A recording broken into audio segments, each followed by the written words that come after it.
really anxious to see what is going to be happening in terms of that.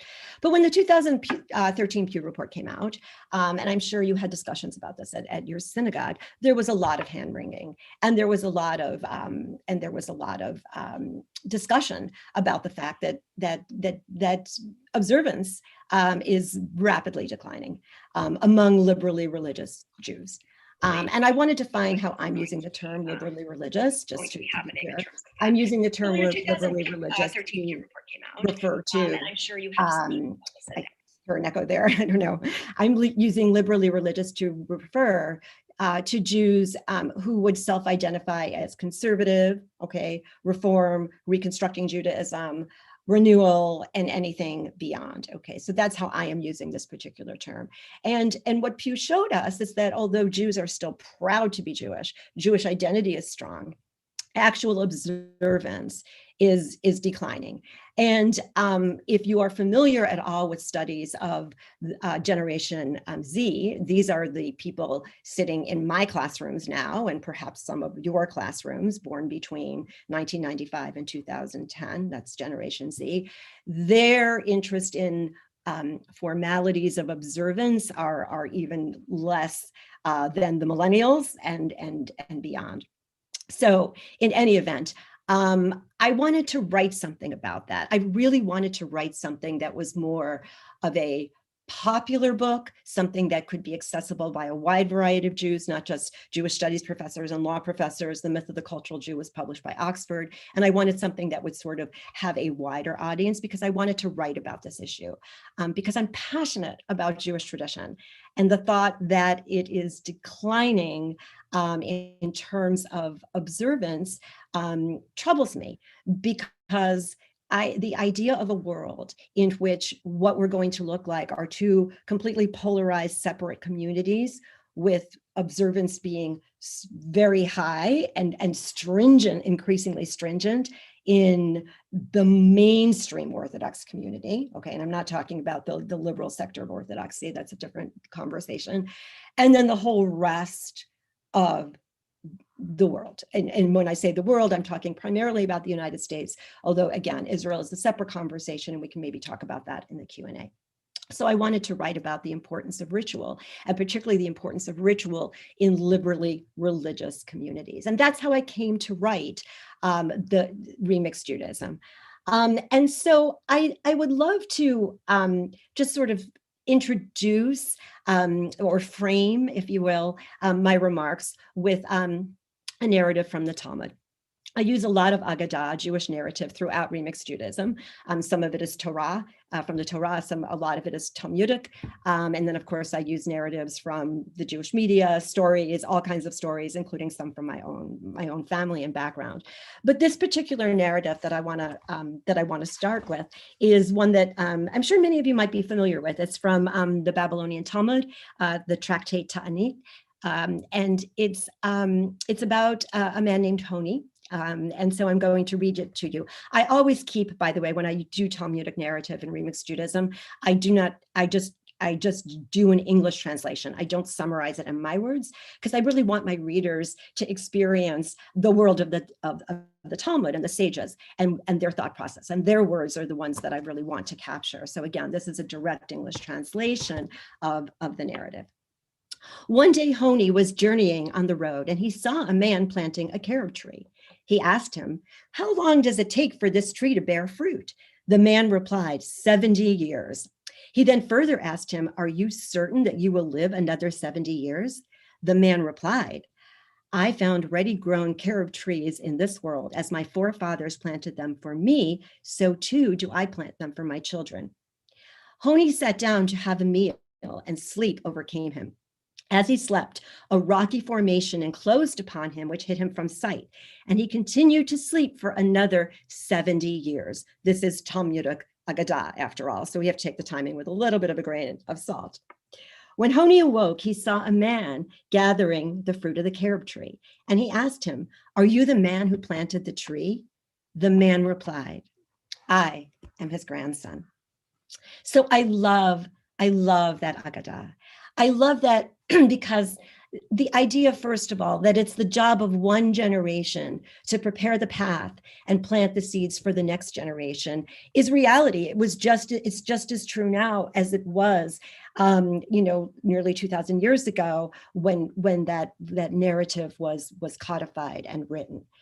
I also love the idea that the carob fruit that Agadah is talking about, I think of Jewish tradition as very similar to the carob fruit. I think that's what that narrative is really about, frankly.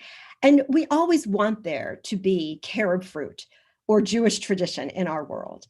It may look a little different and taste a little different from millennia to millennia and even decade to decade, but we always want it in our world. And so the question is, what do we do about that? In today's times, especially. So I'm going to focus my remarks today a little bit more toward the conservative movement in particular. And I think there's lots of interesting conversations that I hope will stem from some of the connections that I want to draw between remixed Judaism and particularly and the conservative movement.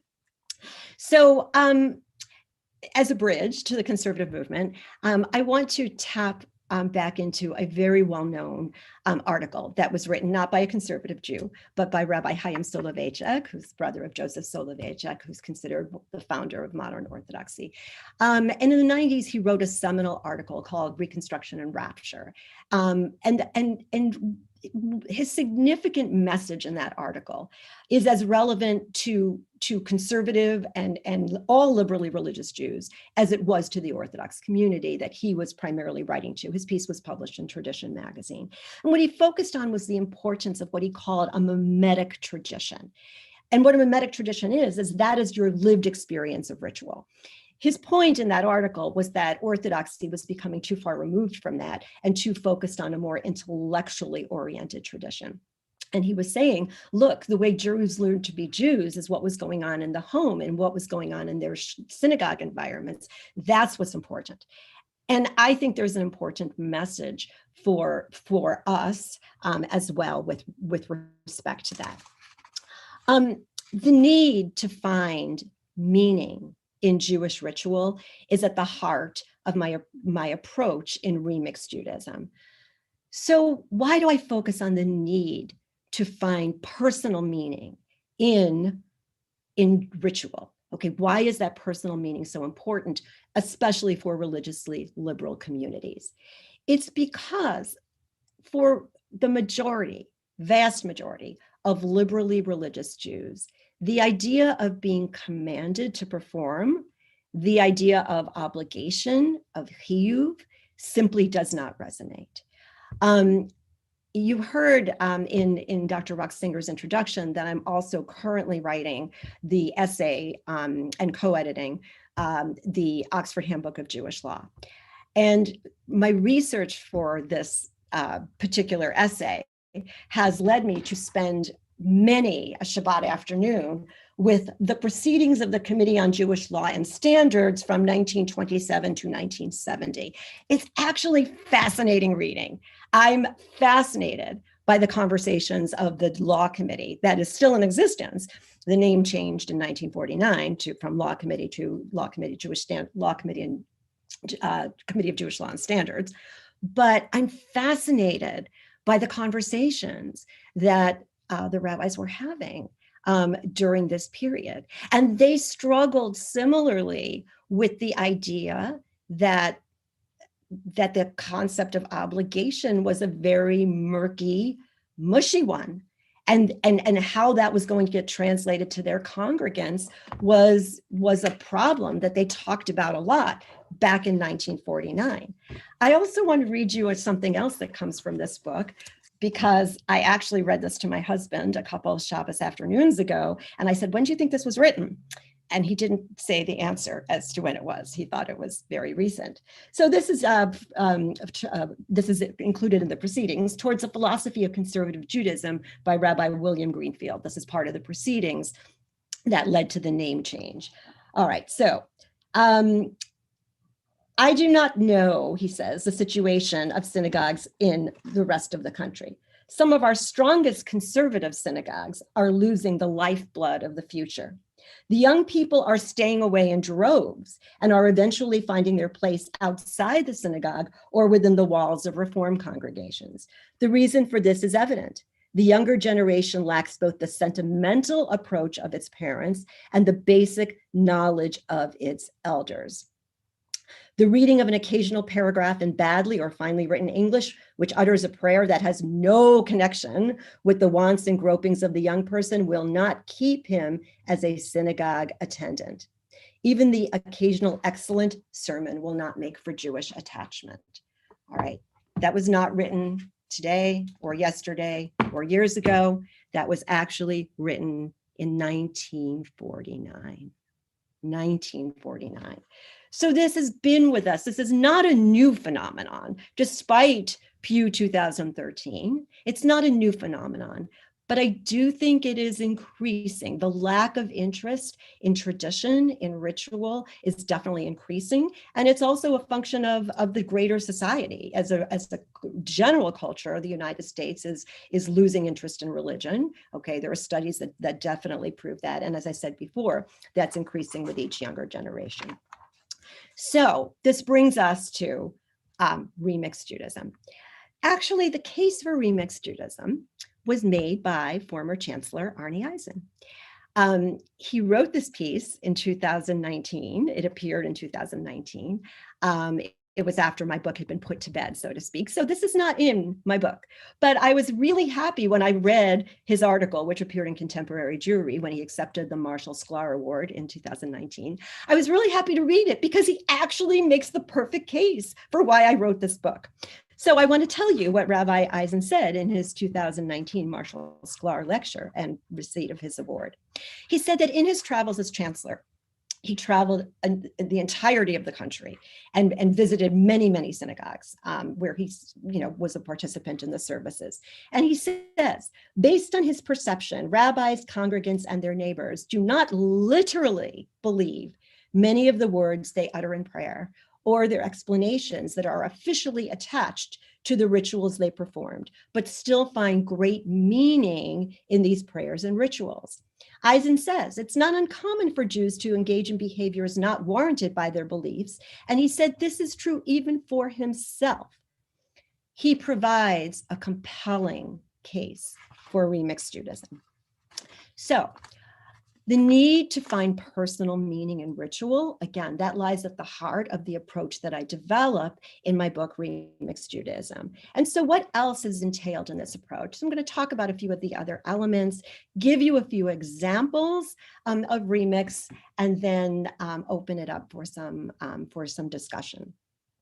So a perfect example of remix, and this also occurred after the book was out. It was right at the early outset of COVID, actually, when this happened. I have 3 daughters.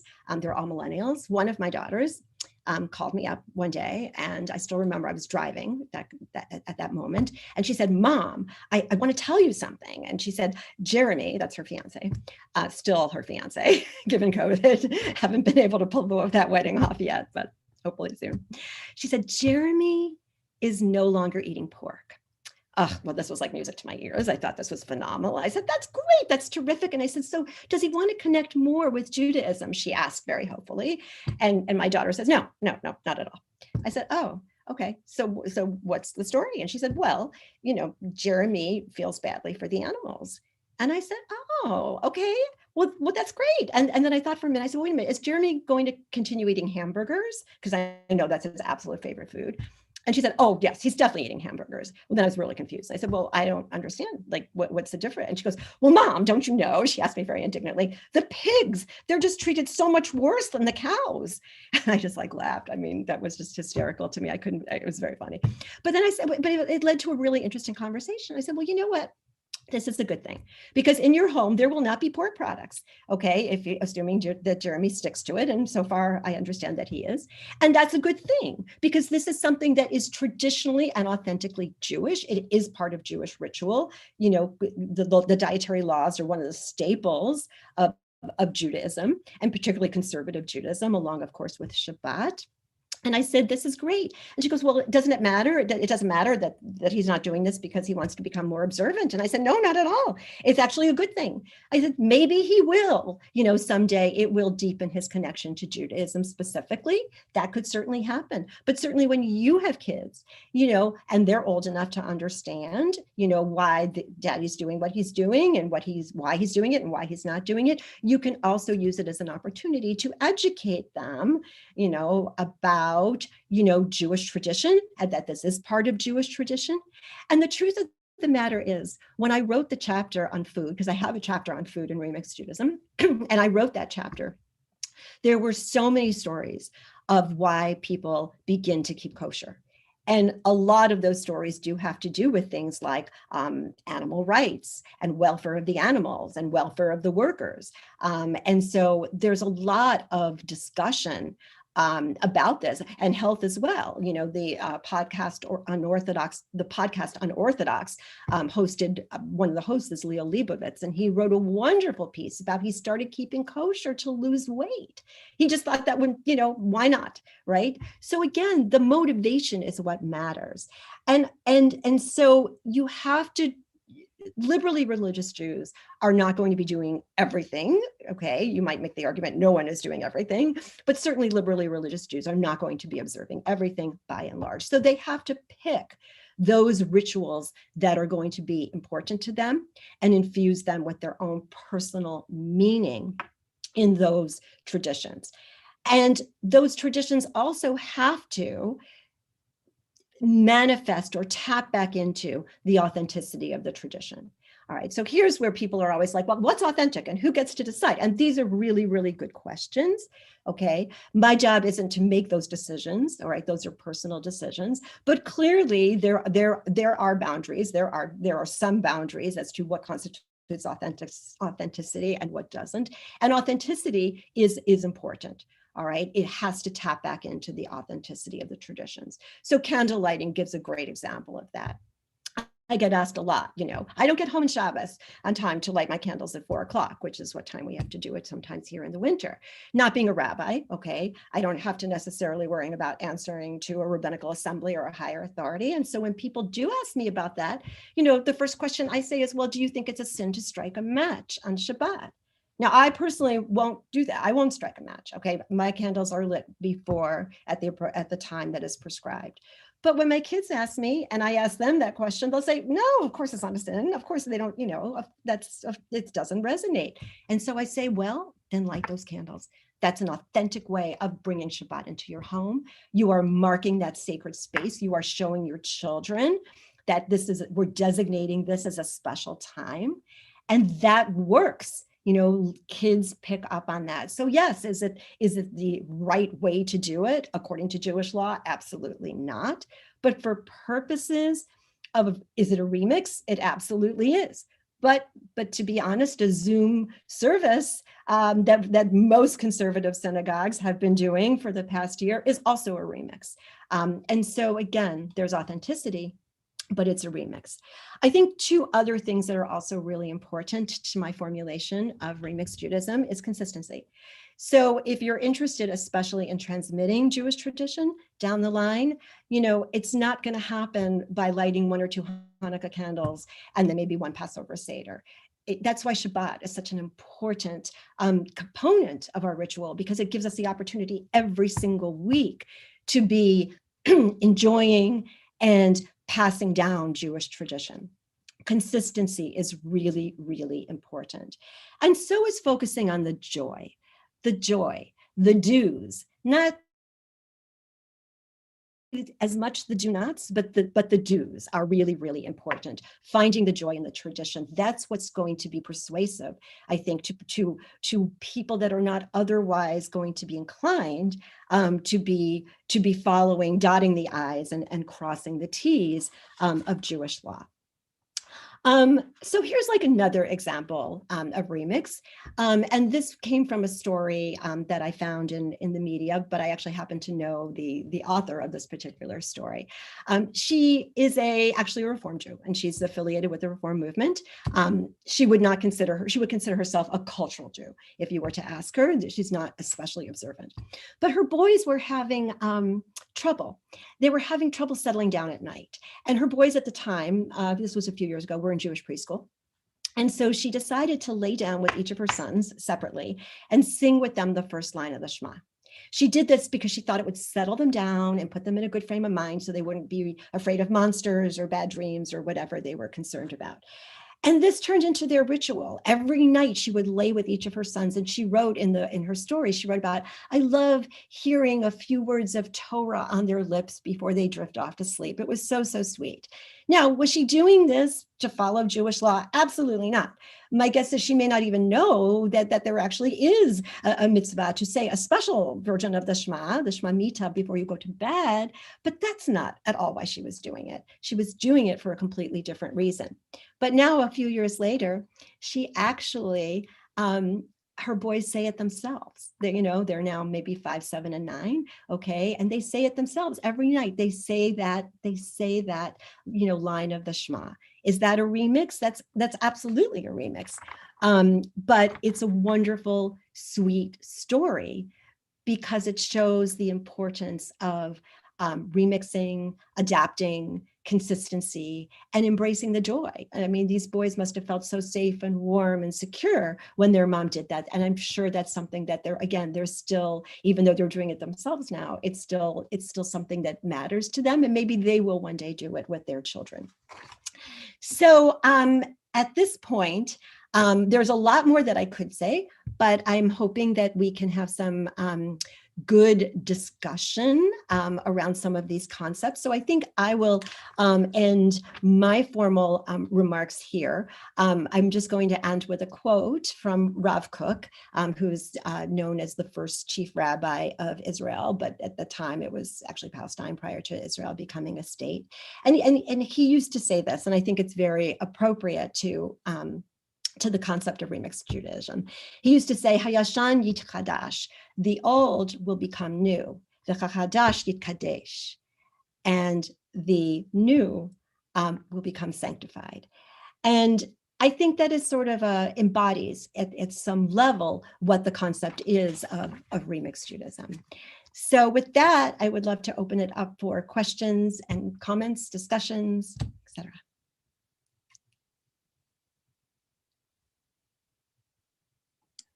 Okay, so I see we've just gotten some questions in the chat. I'm going to start off with one, and then I will read through the comments. And in fact, I think we're small enough that we might be able to invite people to actually speak their own questions. So I'm going to start with one.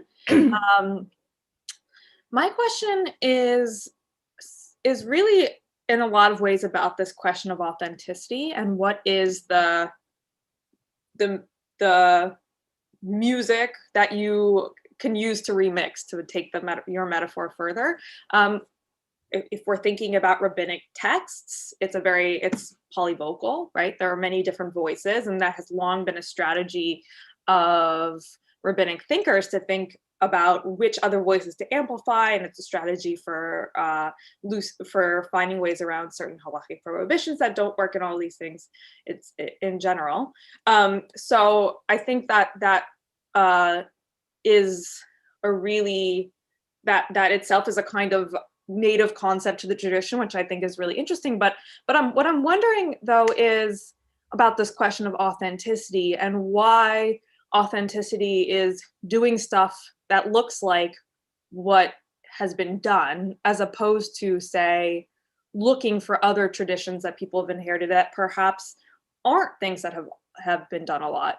And part of the reason that I'm asking this is because when we talk about things like the Pew survey as our metric, we begin to start thinking about issues of what questions are asked, and what kinds of people are being recognized and what kinds of practices are being recognized. So very recently, there's been a lot of critiques around these kind of large-scale social scientific studies, for example, especially by feminists, saying, well, we could focus on continuity in terms of things like thinking about what's happening on the periphery, thinking about different kinds of things that maybe don't look like keeping kosher necessarily, or don't look like lighting Shabbat candles, these things that are so canonical or everyday, but actually are getting energy and excitement because they're pulling other pieces of the inheritance of tradition that maybe are in the texts or in records, or we know people were doing, in Europe or the Levant or wherever the case may be, but they're not the things that have been canonized as the central kind of elements. And I wonder whether there's a kind of reinforcing narrative here if we think about these large-scale studies, as our metric of what Jewish life looks like, and then also authenticity as a question, as our standard, whether we're already excluding a lot of the creative Jewish energies that are happening, maybe in places that aren't visible to those metrics. Thank you. Thank you so much for that question. I think, there's been a lot of discussion, particularly over the past 10 to 15 years, and increasingly so, I think, since the Pew Report came out. That really taps into many of the themes that you have just touched upon. And while I am sympathetic, look, Judaism historically, as you know, always records the minority view so that it can be preserved, perhaps to be remixed at some point in the future. And many of the Teshuvot, particularly of the Committee of Jewish Law and Standards, looks at those minority views and does exactly that process. The question of how you define authenticity, as I said, that's a valuable question, all right, but it lacks a clear answer. It's like I tell my students all the time, when I'm teaching, law's not black and white, law is gray, and this is a very gray concept. But I'm coming from the perspective that Jewish tradition, as it has been passed along over the millennia and the centuries, Jewish tradition makes our lives better. I believe in Jewish tradition, and I do want to see it preserved. That doesn't mean it's going to be preserved for all communities in the way it has been historically lived. But it's like that balance that the rabbis who were in conversation back in 1949, with the passage that I read, it's about a balance of the preservation, and it's about a balance of the innovation. All right. And so I do think that at some level, you do have to consider that it is a balance. And so some of the things, there was an article, for example, in JTA that came out, I think it was just this past week, about a community in Pittsburgh of the Kohenet priestesses and how they want to be more mainstream. It was written by Gary Rosenblatt, the former editor of the Jewish Week. And I read that piece, and I had some mixed feelings about it, to be honest with you. On the one hand, people should make individual choices about what they're doing. On the other hand, our tradition as it exists, as it currently exists, is a beautiful one. And so you always do have to be striking that balance. So authenticity is something that I think is critical. So I want to sort of give you an example of the type of authenticity that I think is certainly within the parameters of remixed Judaism.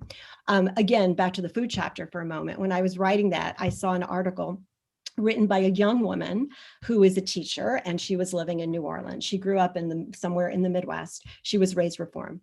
Her mom always made a big Shabbat dinner. And that was what she grew up with. And when she moved to New Orleans to start teaching, she decided she wanted to do the same thing. But her Shabbat dinner, and the article was called, "I make the least kosher Shabbat dinner south of the Mason-Dixon line." And what she was saying in her article was, sure, she gets off work, she goes shopping, you know, in New Orleans. I spent a semester at Tulane, as you mentioned, you know, crawfish is a staple. It's just, you know, it's just one of those foods that are considered part of the region. She served, you know, pretty much anything that she wanted at that. And when I first read her piece, I will admit, coming from a more traditional perspective, I was like, ugh. And then I took a deep breath and I said, no, wait a minute. This is exactly a perfect remix. There are any number of things that this young Jewish woman in her 20s could be doing on a Friday night in New Orleans. Trust me, I know what my students were doing when I was down there on Friday night. They were not celebrating Shabbat, even the Jewish ones. They're in bars. It's a very party-oriented city. She's choosing to celebrate Shabbat, not exactly in a classic way and with food that isn't, you know, kosher according to tradition, but she's still choosing it. That, to me, you know, clearly, you know, presents that authenticity. And I guess the last thing that I would say is, you know, there's always going to be lines and boundaries, and those are going to shift based on, again, what's going on in the greater culture. And we've seen that shift even in the conservative movement in terms of some of the things that have been permitted, including female rabbis, which were not permitted, you know, in the 70s, and they are now. There's always shifts in response to cultural norms. But there still are boundaries. And I remember, you know, one of the things that I was interested in when I was doing some research on the reform movement was that back in the 70s, a humanist synagogue, which basically, you know, rejects the concept of God, wanted to apply for admission among the Reform congregations. And the law committee, the Reform movement does have a law committee, actually made the decision that, no, that's beyond the pale for our community. Okay, now I don't know if they would make that same decision today, okay, but the point is, every community, every individual will always, there are always going to be some boundaries, and that's okay. I don't think boundaries are necessarily a problem, because to me, you know, preserving Jewish tradition is about the balance between the tradition and between the innovation. So I'm just going to follow up, and then I'm going to get into the chat. So it's interesting that you mentioned, for example, the Kohenet Hebrew Priestess Institute, which I don't know if you know, but happens to be one of my research areas. So I have spent 6 years embedded in their community. Oh, I didn't know that.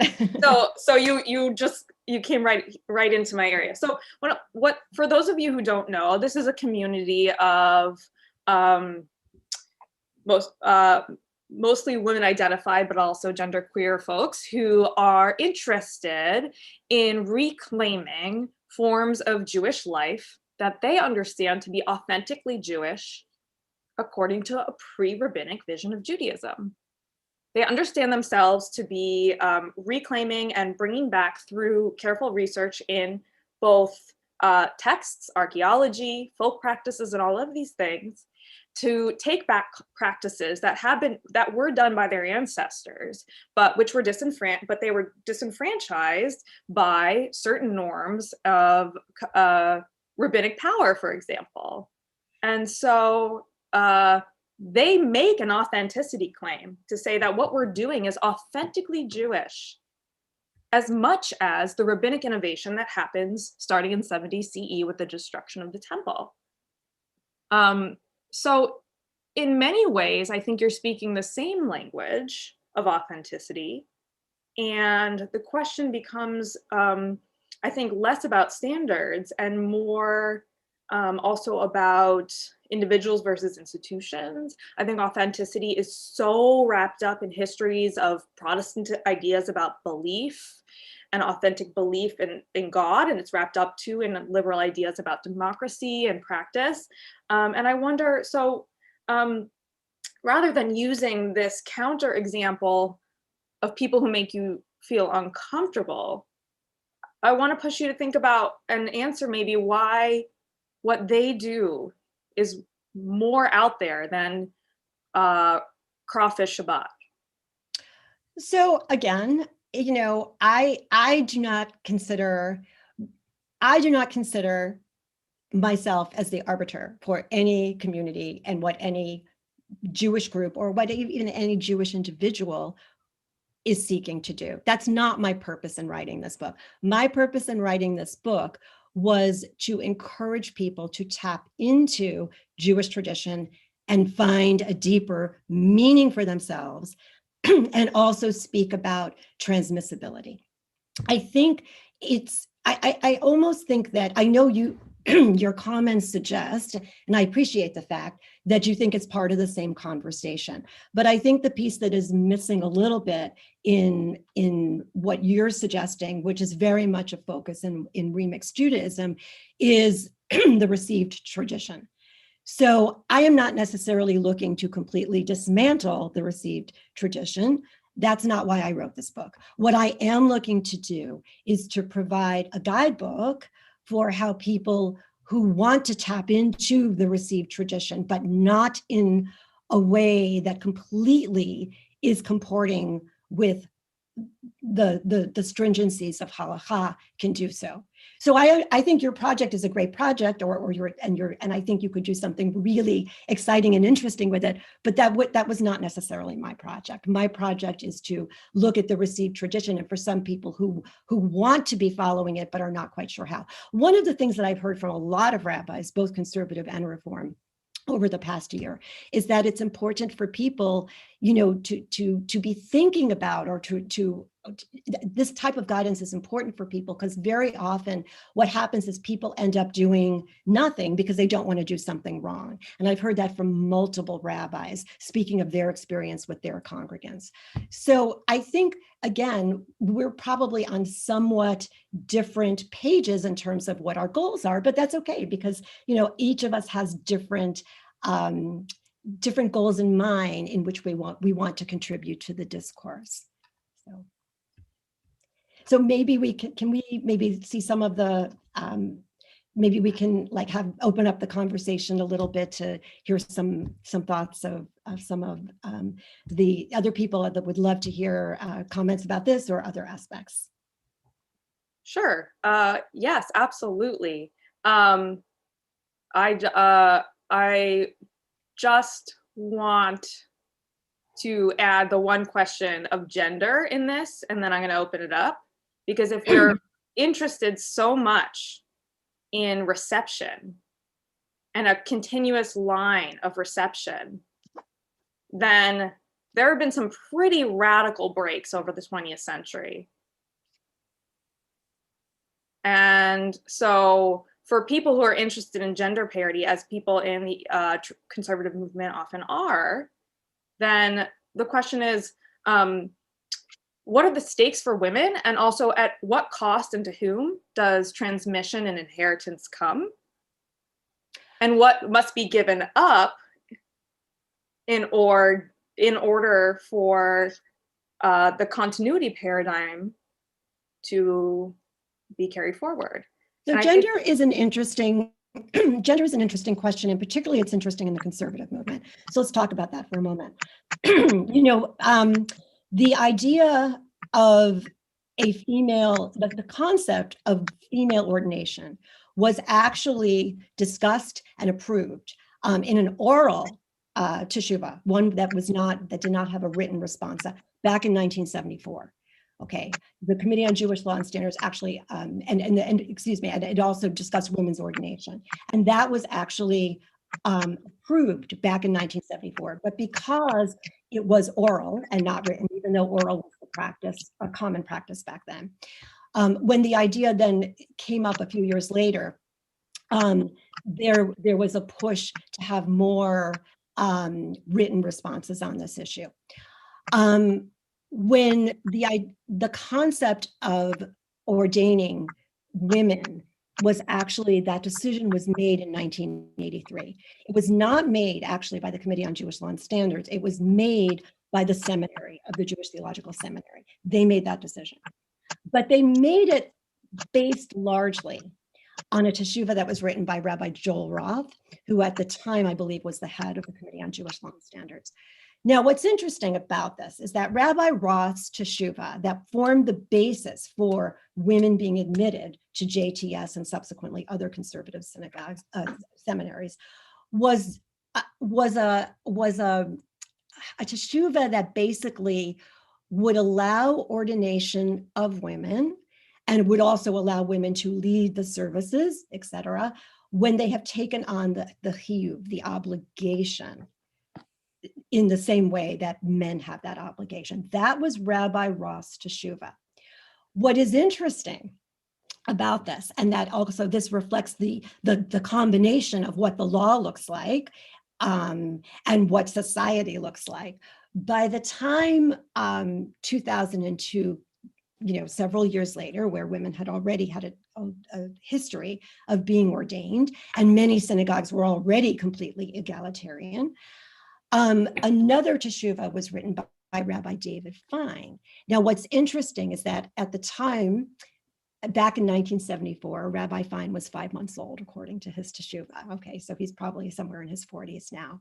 He wrote a teshuvah that basically allowed all women to be a shliach tzibur and to have an aliyah. That was accepted by the Committee on Jewish Law and Standards in 2002. What's interesting about that is he has a paragraph in that basically says that because society generally, in terms of women and views of women, was basically far more progressive, if you will, than the teshuvah that Rabbi Roth had written, that was the basis for women being admitted to the seminary. Basically, Rabbi Roth's position of making women take on that obligation was in practice not one that was accepted anywhere other than in the seminary. So USY, Camp Ramah, the majority of conservative synagogues, that was not the basis for ordaining women. Why is that important? To me, that's important because it's basically saying that at least in the conservative movement, and certainly in Reform, and certainly in reconstructing Judaism, the way in which women's issues have been treated, especially in the recent decades, has really matched where society as a general matter has headed. And so I think that is actually supporting the concept of gender parity that you're asking about. So far I've asked some of my own questions and also incorporated ones that I've got in the chat, either to me or to everyone, but I'd like to invite, Josh Garoon has a set of questions I'd like to invite him to ask. Thanks, and Professor Kwall, thanks for the talk. I want to go back to something you said about goals, and I'm struck in this by how much you've talked in your answers to the Q&A about movements, and particularly about the conservative and reform movements, and the rabbis you've spoken to who are leaders in them and what they see playing out. And the reason I bring that up is because in your examples of pork, of the bedtime ritual, they're all very personalized, very individual rituals that could or could not be placed under the rubric of conservative or reform Jewishness. And I'm personally not convinced that they need to be placed in those. So those are pretty individual manifestations of remixing. And at least from my perspective, what I see in places like Chicago, in other places, is a much more collective approach to remixing. Say spaces like Mishkan in Chicago, for example. Right? That are very much not conservative or reform spaces, but that are almost militantly so, right? That are saying, and this goes back to Kara's question, I think, this is not authentic because the people who have traditionally said what's authentic or not, the people who have given the tradition to be received down the line are not involved. That this is a collective determination, in some ways a democratic and much more democratic than we often see in many of these spaces, at least going back a long way, remix that is somewhere, I would say, maybe between what Kara, I think, really articulately put together with what Kohenet is doing and what we're seeing that you're sort of describing. And so I'm wondering how important that collectivity is to you in the remixing. And I'm drawing here also on your music metaphor, because a remix that's just played by and for the person who does the remix doesn't really go anywhere, right? It's not much of a remix. The whole point of the remix is to get it out and get people dancing to it, right? Like by the hundreds or the thousands or the hundreds of thousands. So that collective individual or collective personal tension there, I'd love to hear you speak to more. Sure. Thank you for that question. The majority of my book is actually not focused on Jewish institutions. It's not focused on movements. It's not focused on denominations. It is focused on personal practice because the majority of Jews are not necessarily affiliated. I wasn't writing this for conservative Jews or Reform Jews or reconstructing Jews. Typically, I've been speaking at those at synagogues of those denominations because that is an easy way to reach large groups of Jews. But the book is not written with any particular denomination in mind. I spoke about conservative Judaism in this particular talk because this is a conservative synagogue, and I know that a synagogue that's also very knowledgeable, educated, and tapped into the discussions and the discourse in the conservative movement. But this is really a book about personal and individual practice, and I don't think the remix, the music metaphor, the title Remix Judaism, by the way, was an appropriation from Larry Lessig's book, Remix Culture. And he knows that I appropriated it. I told him about that. But I don't see that as being, community-based versus individually based in terms of that. But to me, this is about personal practices. And there's a lot of people who are not necessarily interested in organized religion, and that number is growing. My book isn't dependent on institutions. Now, at the end of the book, my epilogue does speak to the concepts of authenticity. Again, it speaks to faith, faith in God in particular, and what some emergent institutions are doing. And one of the emergent institutions that I talk about that are doing interesting forms of remix is Lizzie Heidemann's synagogue, Mishkan. She actually endorsed my book. And I caught her when she was on maternity leave. And she said, this is the only time I've ever endorsed a book when I've been on maternity leave. So she actually really enjoyed it. And I think what Mishkan is doing is great. And particularly they draw in a lot of young people, but not just young people. And so I have nothing but great things to say for all of the emerging Jewish institutions. Again, I didn't want to write a book about Jewish institutions. I wanted to write a book primarily about personal and family practice, because to me, I wanted to speak to Jews regardless of whether they were affiliated or not.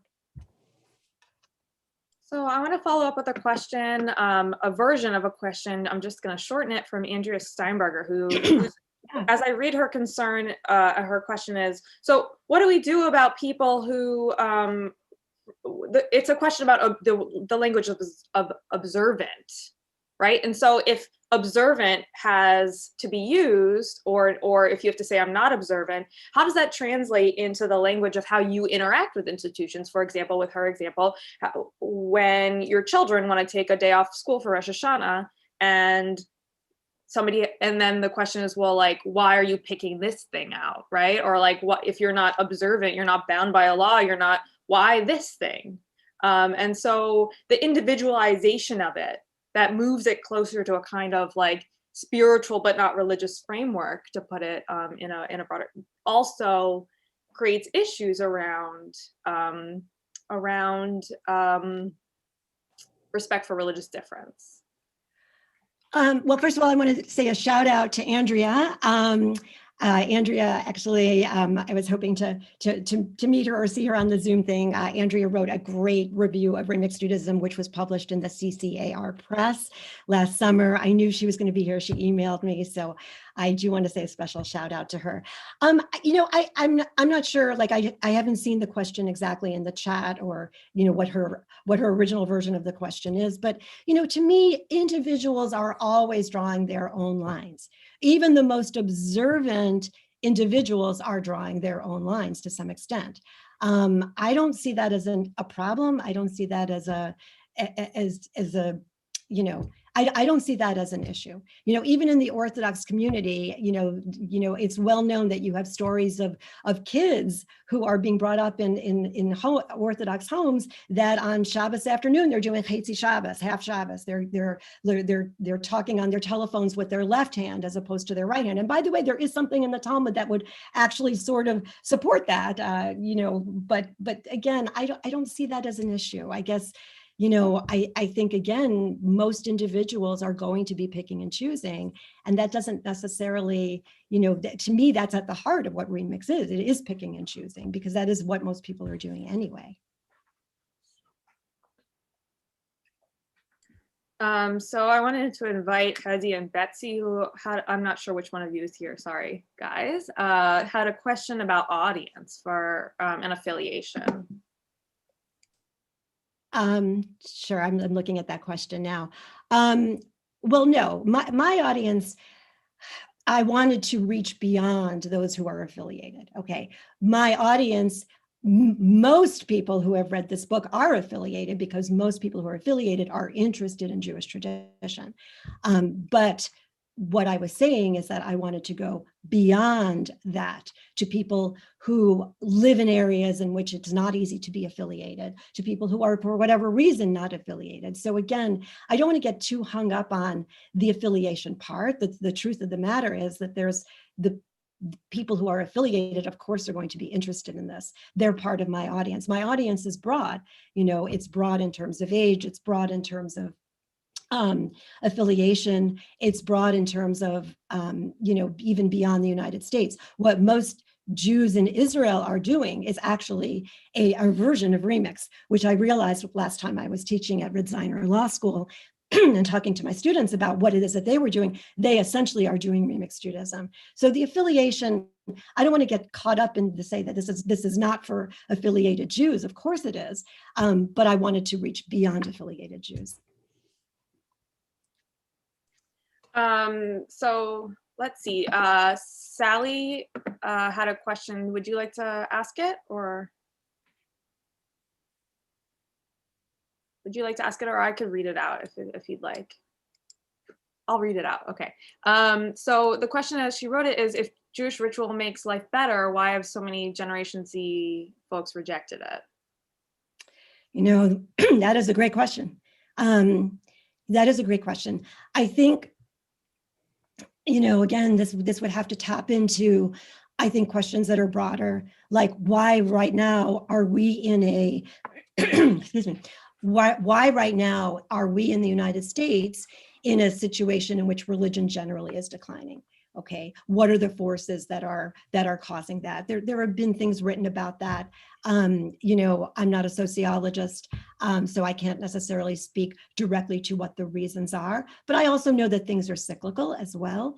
And so, you know, my comment to that is, I'm taking the decline at face value because it's there and it exists. And what I'm hoping to do is to turn that discourse around. And I guess the other thing that I do want to say, just back to one of the other points that we were talking about a few minutes ago, and that has to do with institutional Judaism.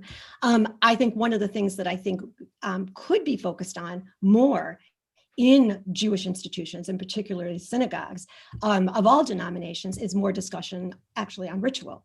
That's something that, you know, in any of the synagogues that I have been a member of my adult life, it's not something that you necessarily hear about. Maybe it's assumed that people are doing this, but I think that is one way in which that conversation about the importance of ritual, about finding meaning in ritual, I think those are very productive conversations for all synagogues to be having. So again, I don't want to suggest that synagogues, you know, are completely divorced from what I'm doing. They're clearly not. But again, the idea is to go beyond the synagogue and to bring it into the home. Well, it's interesting that you say that, because I was actually trained by sociologists of religion. And one thing that I have come to know through this training is the extent to which this idea that religion is in decline is also wrapped up in the kind of data that's collected and the kinds of framings that are collected, and also wrapped up with anxieties about individualism, about the decline of institutions. And so it's interesting to talk about a lot of the questions people are asking have to do with institutions and denominations. I think part of what people are latching onto is that community is also quite essential here. And also, if we understand and also ways how different individual practices might also coalesce and come together to form community, because in some ways, community is formed through practice and shared practice. And just to push a little bit, I think coming back to what I asked originally, first of all, this idea that religion is declining, I think it has actually been debunked in a lot of ways by sociologists, because what they're seeing is actually to say that people are spiritual, not religious, it's wrapped up in a set of claims about authenticity that also don't recognize what's being done. So in what ways does this individualism that is part of the solution also speak to the kind of anxiety and the problem that you're identifying? Like, how are communities going to be formed with and through remixed Judaism? Several people have asked, like, is this if obligation, for example, isn't what's drawing people in, or if there isn't a movement to latch onto, or if there isn't a recognizable shared set of practices, if it's anything ritualized or anything resembling, then how do you not have individual separate people doing separate Jewish things? And in that case, is it I would say that would still register as spiritual, not religious, or off the radar of these large scale studies, which seem to be the impetus, but also I think plays into some of the problematics about individualism in American religion and how we maintain community. So I do think that for younger generations, perhaps millennials, for sure, Generation Z, I think these questions of community and maintaining religion and maintaining tradition, I think are going to prove somewhat challenging. So of course, any study, no study is perfect. There's always built-in biases, no matter what. And I think the best that we can do as scholars is to read broadly and to make our own judgment about what those trends look like.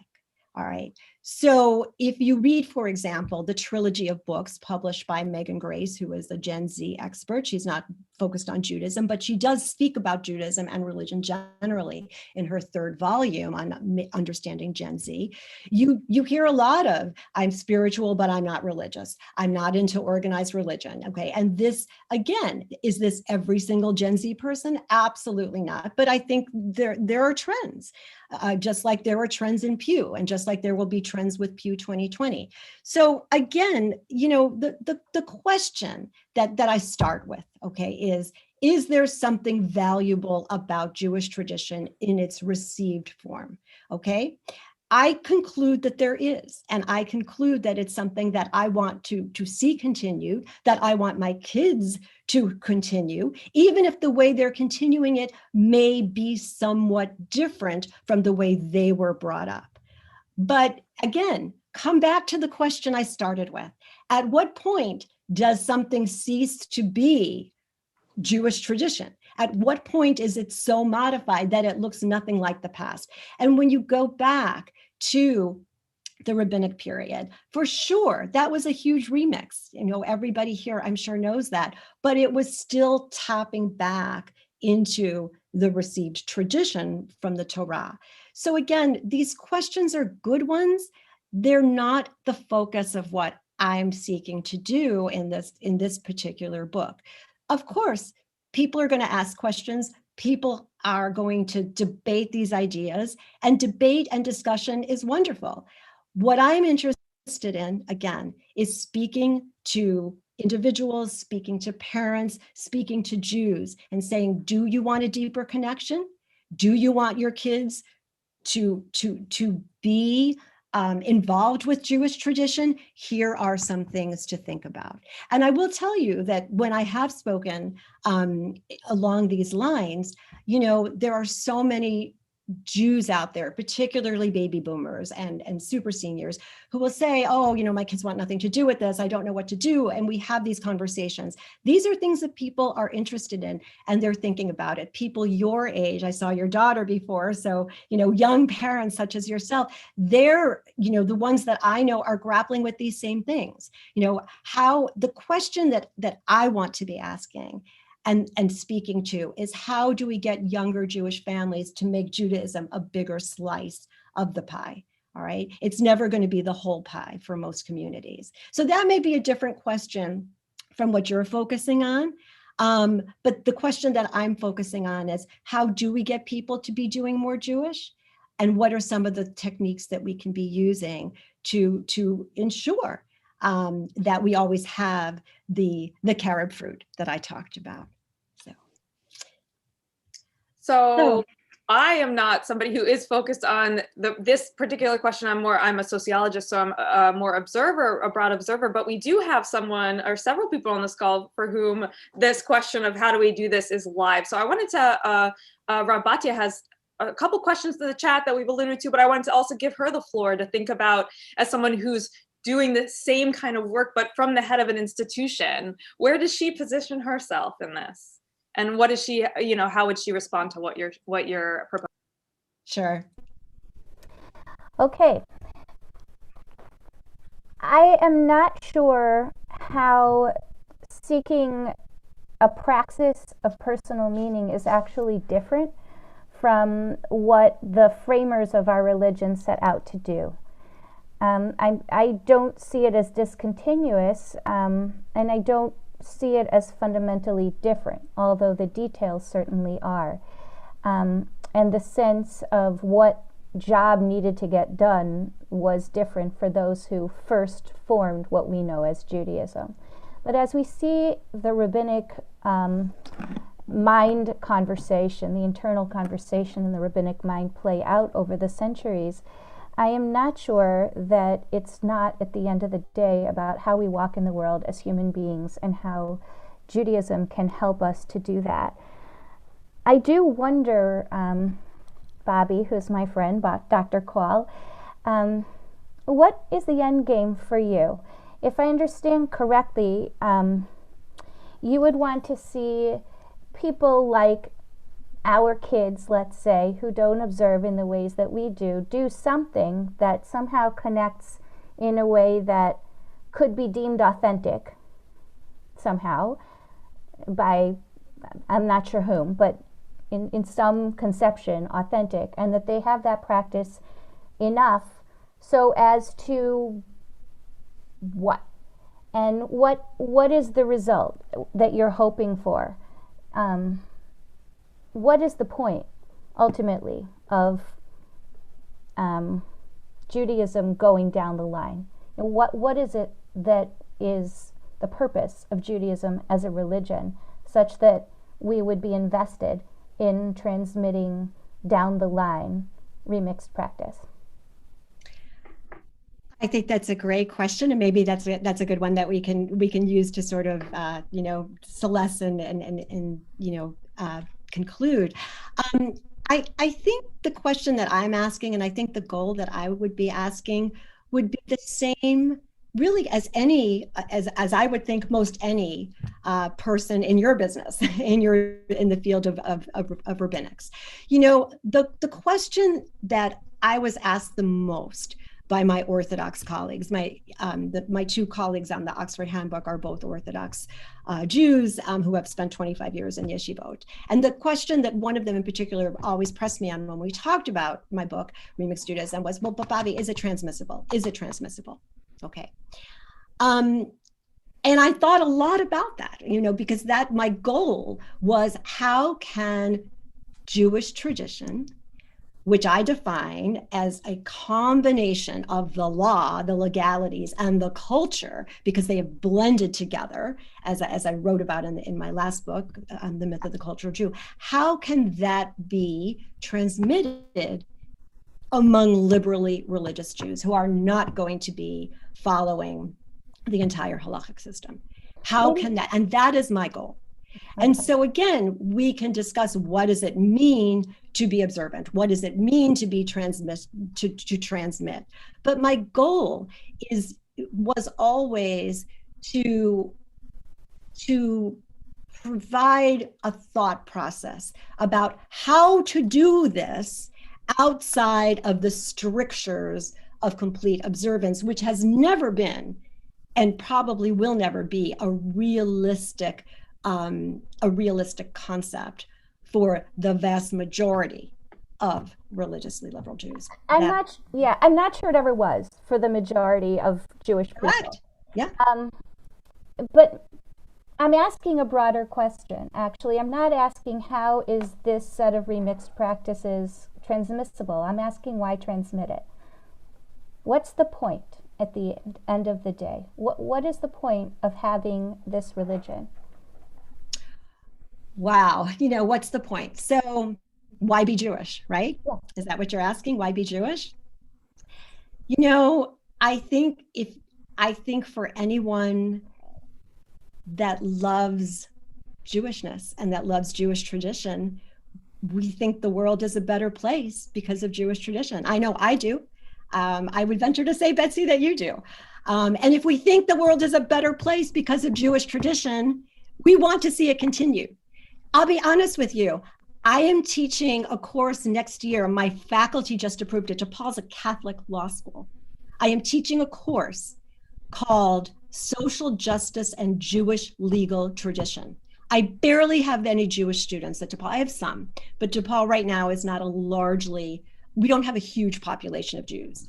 I'm teaching it based on Jill Jacobs' book, There Shall Be No Needy, which is a phenomenally good text for a law school class such as this. I believe Jewish tradition has something to say that's worthwhile, not just for Jews, but for non-Jews as well. I believe in the beauty of our tradition. I believe it's something I want to see my girls continue. It's something I want to see my grandchildren continue, okay? When my grandson knows it's Shabbat and is really excited about the challah and the wine and the candles, that makes me feel good and it gives me hope for the future. So the question, why be Jewish? Yeah, it's a great question, but if you love Jewish tradition, you are going to be disturbed about what we see as the trends. Whether you believe they're really the trends or not, we can put that issue aside. There's enough evidence to show that there is something to those trends of decline. And we want to fight back against that, okay? And to me, it's a visceral feeling of the importance of what our Jewish enterprise is. So that's the best and most honest answer, Betsy, that I can give to you. Thank you. I appreciate that. And yes, I love Jewish tradition, although there are aspects of Jewish tradition that I don't love at all. Traditions are innovations that stuck. And I'm not convinced for myself personally that my love of tradition and the intense meaning that it infuses my life with is a sustainable argument for being Jewish, because I could take these beautiful practices and implement them anyway, even if there were no more religion. But I do think that there is a larger purpose to being a Jew in the world that is inclusive of practice and praxis, and also that starts from a more foundational place in terms of a sense of mission. So before we get into praxis, what's the point? For what reason are we developing practices? What is the orientation to being human that we're attempting to cultivate through practice? So that is my interest. To answer Kara's question, that's my interest. What is the orientation to being in the world that we are hoping to cultivate through the practices and through our praxis? And what I hope that will transmit is an energy around cultivating those practices that help us to be in the world in certain ways with a deep sense of an overarching purpose. And we don't have to share an understanding of what that purpose is. I think that there are a few markers that we could identify for what those purposes might be, but there are going to be different purposes that draw different people just based on their own dispositions and inclinations that I think are deeply and authentically rooted. Thank you, Rav Batya. I mean, just to follow up on that, that was a really, really, I think, important point, right? Like the motivation question, the why, what are we trying to create? And even with the concept of tikkun olam, right, there is a why that the rabbis point out. Like Chazal has a why, right? It's messianic. It's to create the kingdom of God on earth. Like that's what the why is.